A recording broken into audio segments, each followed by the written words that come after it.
கடகராசிக்காரர்கள் இப்போ இந்த நிமிஷம் இந்த நொடி வரைக்கும் வாழ்க்கையில நிறைய விதமான இடங்களுக்கு சென்று இருக்கிறாங்க, நிறைய விதமான இழப்புகளை பார்த்திருக்காங்க. இப்போ வரைக்கும் இந்த கடகராசினுடைய வாழ்க்கையில சொல்ல முடியாத அளவுக்கு கஷ்டங்கள் என்பது அதிகரிக்கத்தாக செய்யுது. ஒரு நாள், அதாவது இந்த கடகராசினுடைய வாழ்க்கையில இந்த நிமிஷம், இந்த நொடி, இந்த நாள் அப்படின்றத பார்க்கும்போது அந்த ஒரு நாள் ஆரம்பிச்சு அந்த ஒரு நாள் முடிவதற்கு முன்பாக வாழ்க்கை ஏண்டா தொடங்குச்சு, இந்த ஒரு நாள்ல ஏண்டா நம்ம சிக்கிக்கிட்டோம், இப்படி இந்த அளவுக்கு துன்பத்தை நம்ம வாழ்க்கையில பார்ப்பதற்கான காரணம் என்ன? மறுபடியும் நம்மளுடைய வாழ்க்கையில மாறி மாறி துன்பங்கள் என்பது நடந்துகிட்டே தான் இருக்கு. இந்த அளவுக்கு வாழ்க்கையில கஷ்டப்பட்டுக்கிட்டு இருந்தாலும் வாழ்க்கை மாறபடியா இல்லையே, ஏன் இந்த அளவுக்கு எனக்கு துன்பத்தை கொடுக்க சாமி அப்படின்னு மனசளவுல அதிகமா காயப்படுத்த நபர்கள் தான் இந்த கடகராசிக்காரர்கள். இப்போ வரைக்கும் கடகராசினுடைய வாழ்க்கையில சொல்ல முடியாத கஷ்டம் நிறையாங்க. முக்கியமா கடகராசிக்காரர்கள் வீட்டில் இருக்கக்கூடிய ஒவ்வொருத்தருமே, அதாவது குடும்பத்தார்கள் எல்லாருமே சேர்ந்து இவர்கள் அதிகமாவே காயப்படுத்தியிருக்காங்க. இந்த கடகராசிக்காரர்கள் எந்த இடத்துக்கு போனாலும் சரி நல்லா இருக்கக்கூடாது, அவங்களுடைய வாழ்க்கையில சந்தோஷமா அவங்க இருந்துடவே கூடாது, அவங்க எப்பவுமே துக்கத்திலையும் கஷ்டத்திலையும் தான் இருக்கணும் அப்படின்னு குடும்பத்தார்களுடைய நல்ல எண்ணம் என்பது இருக்குதுங்க. என்னங்க சாமி இவ்வளவு தப்பா யோசிக்காங்க, இது நல்ல எண்ணம் சொல்றீங்கன்னா, இதுதான் அவங்கள பொறுத்த வரைக்கும் நல்ல எண்ணம். மற்றவங்களை பொறுத்த வரைக்கும் பாத்தீங்கன்னா நல்ல எண்ணம்ங்கிறது உங்களுக்கு தெரிஞ்சதுதான், அதுதான் உண்மையானது. ஆனா இந்த கடகராசினுடைய வாழ்க்கையில சுற்றி இருக்கக்கூடிய நெருங்கிய நண்பர்கள், சொந்தக்காரர்கள், உறவினர்கள் முதற்கொண்டு எல்லாருமே இவங்க நல்லாவே இருந்துடக்கூடாது சாமி, என்னோட கேவலமா எனக்கு கீழே இருந்தா போதும், எனக்கு கீழே இருந்தா போதும், அவங்க செல்வத்தால வளரட்டும், எல்லாத்தையும் செஞ்சு வரட்டும், ஆனா என்ன தாண்டி போயிடக்கூடாது, போயிட்டாங்க அப்படின்னா அவங்கள எப்பவுமே என்ன ரொம்பவே இதா பார்ப்பாங்க, பேசுவாங்கன்னு இங்க இருக்கக்கூடிய கடகராசினுடைய வாழ்க்கையில சுற்றி இருக்கக்கூடிய ஒவ்வொருத்தருமே அப்படி நினைச்சு இவர்களை நல்லாவே இருக்கக்கூடாதுன்னு நினைச்சு எல்லாத்தையுமே தப்பான விஷயங்களை செஞ்சுக்கிட்டு தான் இருக்காங்க இப்போ வரைக்கும். இவர்களுக்கு புரியவும் இல்லை, இந்த வாழ்க்கையில இருந்து நம்ம எப்படி வெளியே வரப்போறோம்னு தெரியாம ரொம்பவே குழம்பி போய் தான் இருக்கிறார்கள் இந்த கடகராசிக்காரர்கள். இப்படிப்பட்ட ஒரு வாழ்க்கையில, கஷ்டப்பட்ட ஒரு வாழ்க்கையில வாழ்ந்த இந்த கடகராசினுடைய வாழ்க்கை இப்போ வரைக்கும் மாறலங்க. ஆனா இனி வரக்கூடிய காலங்கள்ல மிகப்பெரிய அளவிலான மாற்றங்களும் நன்மைகளும் நடக்க போகுது. நீங்க நினைச்ச மாதிரி வாழ்க்கை மாறி முழுவதுமான மாற்றங்களை ஏற்படுத்தி கொடுக்க போகுது. இது நாள் வரைக்கும், இந்த நிமிஷம் வரைக்கும் நீங்க வாழ்க்கையில நிறைய விதமான இடங்களுக்கு சென்று நிறைய விதமான பிரச்சனைகளை சந்திச்சுக்கிட்டு தான் இருக்கீங்க. ஆனா வாழ்க்கை மாறிடும்ன்ற நம்பிக்கை உங்களுக்கு இருந்துச்சுல, ஆனா இனி வரக்கூடிய காலங்கள்ல முழுவதுமாக வாழ்க்கை மாற மட்டும்தாங்க செய்யும். கஷ்டங்களோ இல்ல பிரச்சனைகளோ இருக்குமான்னு கேட்டீங்கன்னா கடகராசினுடைய வாழ்க்கையில அப்படிப்பட்ட ஒரு விஷயம் இருக்குதா அப்படின்ற அளவுக்கு கேட்கிற அளவுக்கு நீங்க யோசிப்பீங்க. ஏன்னா இந்த கடகராசினுடைய வாழ்க்கையில இருக்கக்கூடிய எல்லா விதமான பிரச்சனைகளும் துன்பங்களும் முழுவதுமாக நீங்கி சந்தோஷங்கள் மட்டுமே நிறைஞ்சிருக்க போகுது. இனி இந்த கடகராசிக்காரர்கள் ஐயா சாமியினுடைய வாழ்க்கையில இப்படிப்பட்ட பிரச்சனை வந்துருமோன்னு நினைச்சு பயப்படவோ இல்ல கவலைப்பட வேண்டிய அவசியமா இருக்காது. ஏன் சொல்றேன் அப்படின்னா, உங்களுடைய வாழ்க்கையில இனி எல்லாமே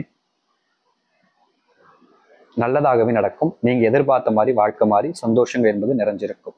சரி, இனி வரக்கூடிய காலங்கள்ல இவர்களுடைய வாழ்க்கை எப்படிப்பட்டதாக இருக்க போகுது, அதாவது இந்த கடகராசினுடைய வாழ்க்கையில எந்த அளவுக்கு சந்தோஷங்கள் நிறைய போகுது, இவ்வளவு நாள் வரைக்கும் இவங்களை துரத்தின அந்த துன்பங்கள் எந்த அளவுக்கு இவங்களை விட்டு வெளியே போகுது அப்படின்றத பத்தி தெள்ள தெளிவாக பார்ப்போம். அதற்கு முன் நம்முடைய சேனலுக்கு நீங்கள் ஒரு புதிய பார்வையில் இருப்பினும் இதுவரைக்கும் நம்ம சேனலை சப்ஸ்கிரைப் பண்ணாமல் பார்க்குறன்ற போதும் சேனலை மறக்காம சப்ஸ்கிரைப் பண்ணிக்கோங்க. கடக ராசிக்கார நேர்களே, முதல் விஷயமே எங்கிருந்து ஆரம்பிக்குது அப்படின்னு யோசிக்கிறீங்களா? முதல் விஷயம் உங்களுடைய வாழ்க்கையில நீங்க வச்சிருக்கக்கூடிய இந்த கடன் பிரச்சனை தாங்க. இந்த கடகராசினுடைய வாழ்க்கையில இருக்கக்கூடிய சின்ன சின்ன கடன்கள்ல இருந்து முக்கியமா எங்க நீங்க சென்று இருப்பீங்க, எங்க தெரியுமா? வேற எங்கேயும் இல்லைங்க, பேங்க்குக்கு. அங்க போய் வாங்கியிருக்கக்கூடிய கடன், நகையை வச்சு வாங்கியிருக்கிறது இல்ல வீடு கட்டுறதுக்காக வாங்கியிருக்கக்கூடிய கடன், எல்லா விதமான கடனுமே இந்த கடகராசினுடைய வாழ்க்கையில நீங்க போகுதுங்க. முழுவதுமான நீக்கத்தை நீங்க பார்க்க போறீங்க. இப்போ வரைக்கும் கடகராசினுடைய வாழ்க்கையில முழுவதுமான அந்த கடன் பிரச்சனையான அந்த தீர்வுன்றது கிடைக்கல, கிடைச்சிருக்கு ஆனா முழுவதுமா கிடைக்கல. இனி வரக்கூடிய காலங்கள்ல இன்னும் ஒரு சில தினங்கள்லயே இந்த கடகராசினுடைய வாழ்க்கையில முழு கடன் பிரச்சனைகளும் தீரப்போகுதுங்க. இனி கடகராசிக்காரர்கள் ஐயா சாமியினுடைய வாழ்க்கை எப்படி கடன் பிரச்சனையில சிக்கிட்டு தவிக்கிறேன் சாமின்னு சொல்ல மாட்டேங்க. ஏன்னா உங்களுடைய வாழ்க்கையில இருக்கக்கூடிய அந்த முழு கடன் பிரச்சனைகளும் தீர்ந்து நல்லதுன்றது நடக்க போகுது. இப்ப வரைக்கும் கடகராசினுடைய வாழ்க்கையில ஏற்பட்டிருக்கக்கூடிய இன்னொரு விஷயம் இருக்குதுங்க. அது என்னன்னு யோசிக்கிறீங்களா? அது வேற ஒண்ணும் இல்லைங்க. இந்த கடகராசினுடைய வாழ்க்கையில இப்ப வரைக்கும் யார்கிட்டையுமே சொல்ல முடியாத ஒரு சில விஷயங்கள் வாழ்க்கையில் நடந்திருக்கு. ஆனா இனி அப்படிப்பட்ட விஷயங்கள் நினைச்சு நீங்க பயப்பட வேண்டிய அவசியம் என்பது இருக்காது. ஏன்னா முழுவதுமான மாற்றங்கள் என்பது இருக்க போகுது கடகராசினுடைய வாழ்க்கையில. இந்த கடகராசிக்காரர்கள் எப்போதுமே மற்றவங்களை அதிகப்படியா நம்பியிருப்பாங்க. இதனாலேயே வாழ்க்கையில நம்பி ஏமாறுன்னு சொல்லுவாங்க பார்த்தீங்களா, அதை முதல் நபர்னா அது இந்த கடகராசிக்காரர்கள் தான். ஆனா இனி வரக்கூடிய காலங்கள்ல இந்த கடகராசிக்காரர்கள் அவ்வளோ எளிதில் மற்றவங்ககிட்ட எல்லாம் ஏமாற மாட்டாங்க. அந்த ஏமாற்றத்தை தாண்டி இந்த கடகராசிக்காரர்கள் வெளியே வந்து யாரு நல்லவங்க யாரு கெட்டவங்கன்றது எல்லாத்தையுமே தெரிஞ்சு புரிஞ்சு நடந்துக்கக்கூடிய நபராக மாறி விடுவார்கள். இனி வரக்கூடிய சிறு காலங்கள்லேயே இது நடக்கும். கடகராசினுடைய வாழ்க்கையில திரும்ப நடக்கல அப்படின்னு ரொம்பவே வருத்தப்பட்டுக்கிட்டு இருக்கீங்க இப்போ வரைக்கும். ஆனா இன்னும் ஒரு சில தினங்கள்லேயே உங்களுடைய வாழ்க்கையில உங்களுக்கான அந்த திருமண வாக்கியம் என்பது இருக்கும் கடகராசிக்காரர்களுக்கு. கடகராசிக்காரர்கள் வாழ்க்கையில சொந்த பந்தத்தை இழந்துட்டு தனிமரமா வாழக்கூடிய வாழ்க்கைன்றது இப்ப வரைக்கும் இருந்துகிட்டு தான் இருக்கு. ஏன்னா இவர்கள் ஒருத்தங்க மேல ரொம்ப நம்பிக்கை வைப்பாங்க, பாசம் வைப்பாங்க, அவங்களுக்கான எல்லா விஷயத்தையும் செய்யலாம்னு நம்புவாங்க. ஆனா இந்த கடகராசிக்காரர்கள் என்னதான் அவங்களுக்கு தேவையான எல்லாத்தையுமே செஞ்சு கொடுத்தாலும் அவர்களுக்கு தேவைப்படக்கூடிய வேண்டிய விஷயம் என்னமோ அதை எடுக்கிற வரைக்கும் உங்ககிட்ட நல்லவனா நினைச்சிருப்பாங்க. ஆனா இனி வரக்கூடிய காலங்கள்ல உங்ககிட்ட யார் நல்லவங்க நினைச்சாலும் சரி, எப்படிப்பட்ட தவறான விஷயங்கள் செய்ய வந்தாலும் சரி, எல்லாத்தையுமே தெளிவா புரிஞ்சுக்கக்கூடிய அந்த மனப்பக்குவம் என்பது உங்களுக்கு கிடைக்குங்க. இந்த கடகராசிக்காரனுடைய வாழ்க்கையில காதல நம்பி ஏமாந்துட்டு தனிமரமா இருக்கக்கூடிய கடகராசினுடைய வாழ்க்கையில நினைச்சு பார்த்ததை விட பல மடங்கு நன்மைகள் என்பது ஏற்பட ஆரம்பிக்கும். முழுக்க முழுக்க இந்த கடகராசினுடைய வாழ்க்கையில இருக்கிற எல்லா விதமான சின்ன சின்ன பிரச்சனைகள் இருந்து பெரிய பிரச்சனைகள் வரைக்கும் முழுவதுமாக நீங்க போகுதுங்க. கடகராசிக்காரர்கள் நிறைய நபர்களுக்கு உதவி செய்யணும் அப்படின்றதுக்காக தான் கிட்ட இருக்கக்கூடிய செல்வங்களை மற்றவங்களுக்காக நீ வச்சுக்கோப்பா உன்னுடைய உதவிக்கு இப்போ தேவைப்படுன்னு சொல்லி கொடுத்துருவாங்க. சில நாட்களுக்கு அப்புறம் கொடுன்னு சொல்லிட்டு போயிடுவாங்க. சரி இன்னைக்கு கொடுத்துருவாங்க நாளைக்கு கொடுத்துருவாங்கன்னு மற்றவங்களை அதிகமா நம்பி நம்பி கடகராசினுடைய வாழ்க்கையில் இருக்கக்கூடிய அந்த சொத்து அப்படின்றத மொத்தமா இழந்துட்டு இப்போ கடகராசினுடைய வாழ்க்கையில செல்வமே இல்லாம வாழக்கூடிய நிலைமைங்கிறது ஏற்பட்டுருச்சுங்க.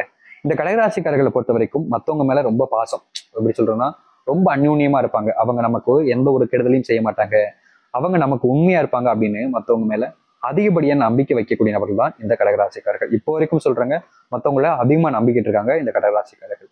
ஆனா கடகராசினுடைய வாழ்க்கையில் இருக்கக்கூடிய நபர்கள் என்ன செய்யறாங்க அப்படின்னா மனைவிக்கு துரோகம் பண்றது, தனக்கு தேவையான விஷயத்தை எடுத்துக்கிறதுக்காக மற்றவங்களை மாட்டி விடுறது, தன் வாழ்க்கையில ஒரு சில சங்கடமான விஷயங்களை பார்த்துக்கிட்டு இருக்காங்கனால தன்னுடைய வாழ்க்கையில இருக்கக்கூடிய அந்த பிரச்சனைல இருந்து எப்படியாவது வெளியே வந்துடணுன்றதுக்காக மற்றவங்களை வச்சு என்ன செய்யலாம் அப்படின்றத முடிவு பண்றதுன்னு எல்லா விதமான கெட்ட எண்ணங்கள்ல வச்சு வாழ்க்கையில நிறைய விதமான தவறுகளை செஞ்சுக்கிட்டு தான் இருக்காங்க இந்த கடகராசிக்காரருடைய சுத்தி இருக்கக்கூடிய நபர்கள். இவர்களுக்கு அதுல இருந்து வெளியே வந்தா போதும்ன்ற அபிப்பிராயம் இருந்தாலும் அவர்களால இந்த ஒரு இடத்துல இருந்து வெளியே வர முடியாம சிக்கிக்கிட்ட நிலைமை தான் ஏற்படுது கடகராசிக்காரர்களுக்கு. ஆனா இனி வரக்கூடிய காலங்கள்ல அப்படிப்பட்ட பிரச்சனைங்கிறது இருக்க போறது கிடையாது. முழுவதுமான மாற்றங்கள் என்பது நிகழும். இனி எந்த ஒரு விஷயத்தை பார்த்தும் நீங்க அதிகமா பயப்படவோ இல்லை கவலைப்பட வேண்டிய அவசியம் இருக்காதுங்க. இந்த கடகராசினுடைய வாழ்க்கையில தொடர்ச்சியாக ஏற்பட்டிருக்கக்கூடிய அந்த சின்ன சின்ன துன்பங்கள் இருந்து மிகப்பெரிய அளவிலான துன்பங்கள் வரைக்கும் முழுவதுமாக நீங்கி நன்மைகள் இருக்கும். முக்கியமா இந்த கடகராசிக்காரர்கள் ஒரு பரிகாரம் ஒன்று செய்ய வேண்டியது இருக்குங்க. இந்த ஒரு பரிகாரத்தை எல்லாரும் செய்யணும் இல்லை, வீட்டுல ஒரு ஆளோ இல்லை 2 ஆளோ செஞ்சாலே போதுங்க. கடகராசினுடைய வாழ்க்கையில அதாவது கடகராசினுடைய ராசிதிபதியாக இருப்பதே சந்திர பகவான் தான். சரியா சொன்னா டிசம்பர் 15ஆம் தேதி இருக்கக்கூடிய நாட்கள்ல நீங்க உங்களுடைய சந்திர பகவானை முழுமையா வேண்டிக்கிட்டு உங்களுடைய வீட்டுல ஒரே ஒரு நெய் தீபத்தை ஏத்துங்க. நெய் தீபம் ஏற்றுங்க, சாதா தீபத்தை ஏத்தாதீங்க. இப்படி நெய் தீபத்தை ஏற்றி நீங்க வீட்டுல விளக்கேற்றுங்கிறது வாழ்க்கையில நினைச்சு பார்க்க முடியாத அளவுக்கு நன்மைகள் ஏற்படுத்தக்கூடியதாகவும் நன்மையை நடத்தி வைக்கக்கூடியதாகவும் இருக்கும். அதனால விருப்பம் இருக்கிறவங்க இந்த கடகராசிக்காரர்கள் இப்படிப்பட்ட ஒரு விஷயத்த செஞ்சு பாருங்க. கண்டிப்பா சொல்றேங்க, இது முழுக்க முழுக்க உங்களுடைய வாழ்க்கையில தான் நன்மைகள் நடக்கும். அதனால முழுமையான மனசுடனும் நம்பிக்கையுடனும் நீங்க செஞ்சாலே போதுங்க. நினைச்சு பார்க்க முடியாத அளவுக்கு நன்மைகள் ஏற்படுத்தி கொடுக்கும். அதாவது சந்திர பகவான் வேண்டி செய்யக்கூடிய விஷயம். அப்படி சந்திர பகவான் வேண்டி உங்களால செய்ய முடியலன்ற போது நீங்க செய்ய வேண்டியது என்னன்னு பாத்தீங்கன்னா இன்னொரு பரிகாரம் இருக்கு. அது ரொம்ப எளிமையானது. அது என்னன்னு பாக்குறீங்களா? ஒண்ணும் இல்ல, உங்களுடைய குலதெய்வ கோவிலுக்கு இந்த கடகராசிக்காரர்கள் சென்று வேண்டி வர வேண்டுங்க. உங்களுடைய குலதெய்வ கோவிலுக்கு சென்று இந்த கடகராசிக்காரர்கள் வேண்டி வருவது மூலியமா வாழ்க்கையில சின்ன வயசுல இருந்து அனுபவிச்சிருக்கக்கூடிய சின்ன சின்ன கஷ்டங்கள்ல இருந்து மிகப்பெரிய அளவிலான கஷ்டங்கள், துன்பங்கள், துயரங்கள்னு எல்லாத்தையுமே இது உங்களுடைய வாழ்க்கையிலிருந்து நீக்கி நன்மைகள் ஏற்படுத்தி கொடுக்கக்கூடியதாக மாறிவிடும். விருப்பம் இருந்துச்சுன்ற போதும் முழுமையான மனசு நம்பிக்கை இருக்குன்ற போது மட்டுமே நீங்க இப்படிப்பட்ட ஒரு விஷயத்தை